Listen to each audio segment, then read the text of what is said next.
নমস্কার বন্ধুরা, নন্দিনী সিম্পল কুকে আপনাদের সবাইকে জানাচ্ছি স্বাগত। আজকে তৈরি করেছি দারুণ টেস্টি একটি ব্রেকফাস্ট রেসিপি। শুধু ব্রেকফাস্ট নয়, এই রেসিপিটি সন্ধ্যাবেলা টিফিনেও বানিয়ে দিতে পারেন। বাচ্চাদের থেকে বড় সবার ভীষণ ভালো লাগবে এই রেসিপিটি। আর এই শীতের দিনে যে সবজিগুলো হয় সেই সবজি দিয়ে আমরা রেসিপি তৈরি করব না, এমন কিন্তু হতেই পারে না।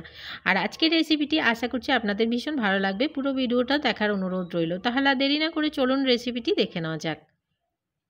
এই রেসিপিটি তৈরি করার জন্য আমি এদিকে একটা মূলো নিয়ে নিয়েছি। মূলো তো আমরা সবাই চিনি, আর মূলো আমরা অনেকেই পছন্দ করি, অনেকে হয়তো পছন্দ করেন না, কিন্তু এইভাবে একবার বানিয়ে খেয়ে দেখতে পারেন, আশা করছি ভালো লাগবে। এখানে মূলোটাকে প্রথমে আমি মূলোর পাতাগুলোকে ছাড়িয়ে নিচ্ছি। এবারে মূলোটার খোসাটাকে খুব ভালো করে ছাড়িয়ে নেব। আমি মূলোটার খোসা ছাড়িয়ে নিয়েছি। এবারে মূলোটাকে ধুয়ে পরিষ্কার করে একদমই মিহি গ্রেট করে নিচ্ছি।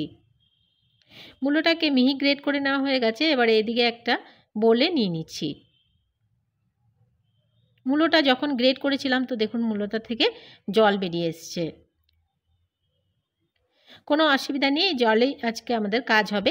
এবারে এদিকে দিয়ে দিচ্ছি দুটো গ্রেট করে রাখা আলুটাকে আমি আগে থেকে গ্রেট করে জলে রেখে দিয়েছিলাম। জলটা খুব বেশি ঝরানোর প্রয়োজন নেই, কেননা আজকের রেসিপি তৈরি করতে জলের প্রয়োজন হবে। সে কারণে জলটা অল্প পরিমাণে ঝরিয়েই দিয়ে দিতে হবে। দুটো আলু গ্রেট করে নিয়েছি, একদমই মিহি গ্রেট করে নিতে হবে আলুটাকেও। এবারে এখানে দিয়ে দিচ্ছি কুচনো পেঁয়াজ। এখানে আমি মিডিয়াম সাইজের দুটো পেঁয়াজকে লম্বা লম্বা করে কেটে নিয়েছি। এবারে দিয়ে দিচ্ছি এক টুকরো আদাটাকে আমি একদমই মিহি গ্রেট করে দিয়ে দেবো। পেঁয়াজ রসুন এই রেসিপিতে যদি আপনারা ব্যবহার করতে না চান তাহলে নাও দিতে পারেন, কোনো অসুবিধা নেই, না দিলেও ভালো লাগবে। আদাটাকে গ্রেট করে নেওয়া হয়ে গেছে। এর পর্যায়ে দিয়ে দিচ্ছি কাঁচা লঙ্কা। ঝালটা আপনারা আপনাদের স্বাদ অনুযায়ী দেবেন। আমি কাঁচা লঙ্কাটাকেও গ্রেট করে দিচ্ছি। আপনারা যদি গ্রেট করে না দিতে চান কুচি করেও দিতে পারেন, ছোট করে কেটে নিয়েও দিতে পারেন। কাঁচা লঙ্কাটাকেও খুব ভালো করে গ্রেট করে নেওয়ার পরে এখানে নিয়ে নিচ্ছি 6 থেকে 7 কোয়া রসুনটাকেও গ্রেট করে দিয়ে দিচ্ছি। আমি আগেই বলেছি রসুন পেঁয়াজ যদি আপনারা খেতে না চান তাহলে নাও দিতে পারেন।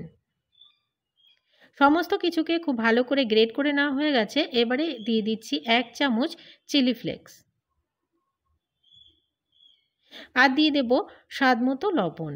আর কোনো রকম মশলা এখানে আমি ব্যবহার করব না। অল্প কিছু মশলা দিয়েই এই রেসিপিটি তৈরি করে নেওয়া যায় ঘরোয়া উপায়ে, আর খেতেও কিন্তু ভীষণ ভালো লাগে। এবারে দিয়ে দেব 2 কাপ চালের গুঁড়ো। এই রেসিপিটি চালের গুঁড়ো দিয়েই বেশি ভালো লাগে খেতে, অবশ্যই করে একবার বানিয়ে দেখতে পারেন। চালের গুঁড়োটা দিয়ে খুব ভালো করে প্রথমে একটু মিশিয়ে নিচ্ছি। প্রথমে কিন্তু জল দেব না, যেহেতু সবজিগুলোর থেকে জল ছাড়ছে, তো জলটা পরিমাণ কম করেই দিতে হবে। প্রথমে আমি এমনি শুকনো একটু মিশিয়ে দেখে নিচ্ছি, যদি জলের প্রয়োজন হয় তবে এখানে কিছুটা জল আমি ব্যবহার করছি। দিয়ে দিচ্ছি অল্প পরিমাণে জল, দিয়ে আবারও একটু মিশিয়ে নিচ্ছি। তার আগে এখানে দিয়ে দেব বেশ খানিকটা কুচনো ধনেপাতা।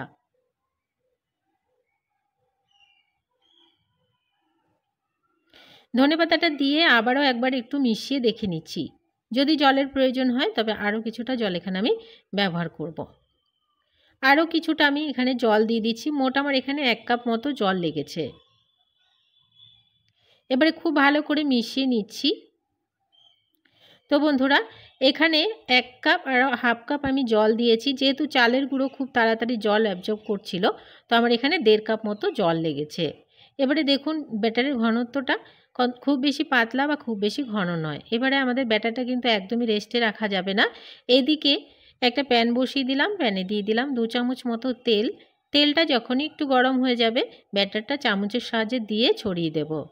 খুব বেশিক্ষণ ব্যাটারটা কিন্তু রেস্টে রাখবেন না, তাহলে জল ছেড়ে যাবে আর রেসিপিটি করতেও একদমই ভালো হবে না। এবারে ওই পাশটা যখন একটু গোল্ডেন ব্রাউন হয়ে যাবে উল্টে দেব, আর এই পাশটাকেও গোল্ডেন ব্রাউন করে ভেজে নেব। আমি একটা স্প্যাচুলার সাহায্যে একটু চারিদিকে চেপে দিচ্ছি যেন একদমই গোল শেপ থাকে। ওই পাশটা দেখুন গোল্ডেন ব্রাউন হয়ে গেছে, আর এই পাশটাকেও একটু ভেজে নিচ্ছি। যতটা ক্রিস্পি করে এই রেসিপিটি তৈরি করা যাবে ততই ভালো লাগবে। এটা একদমই রেডি হয়ে গেছে, নামিয়ে নিচ্ছি আর বাকিগুলোকেও সেমভাবে ভেজে নিচ্ছি। তো বন্ধুরা, সবগুলো এখানে ভেজে নেওয়া হয়ে গেছে। এই রেসিপিটি আপনারা সস, চাটনি যে কোনো কিছুর সাথে সার্ভ করতে পারেন। খেতে দারুণ টেস্ট হয়, যেহেতু শীতকালীন সবজি দিয়ে তৈরি করা হয়েছে। বাচ্চা থেকে বড় সবারই ভীষণ ভালো লাগবে, আর ভীষণই হেলদি একটি রেসিপি। আজকের রেসিপি ভালো লাগলে একটা লাইক করার অনুরোধ রইল, অনেক অনেক শেয়ার করে দেওয়ারও অনুরোধ রইল। নতুন বন্ধু আমার চ্যানেলে যদি নতুন এসে থাকেন, আমার চ্যানেলটিকে সাবস্ক্রাইব করে আমার পাশে থাকার অনুরোধ রইল। পাশে থাকা বেল আইকনটাকে প্রেস করতে ভুলবেন না, এ ধরনের রান্নার নোটিফিকেশনগুলো সবার আগে আপনাদের কাছে পৌঁছে যাওয়ার জন্য। আর আজকের রেসিপি কেমন লাগলো কমেন্টস করে জানাতে ভুলবেন না। আজকের মতন এখানে শেষ করছি। সবাই ভালো থাকবেন, সুস্থ থাকবেন।